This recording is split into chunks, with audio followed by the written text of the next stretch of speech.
Hey guys, today I'm going to tell you how to set up focus session or do not disturb mode in Windows 11.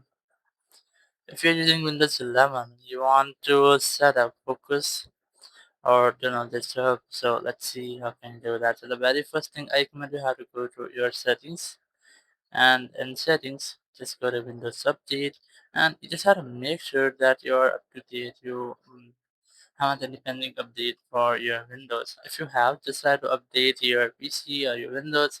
Once you have done, just go back. And now here you must see your time. You just have to click on it, and here you can see that I have enabled do not disturb by this bell icon. You just have to click on it to enable or disable do not disturb however you want to. Or here's the focus session. You just have to increase or decrease time for which time you want to start a session. So let's say I'm going to select 5 minutes from here.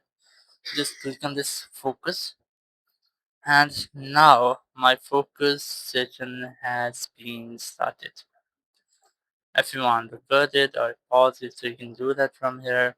You can also manually enable the not disturb mode from here. You can end your session by clicking on this end session option.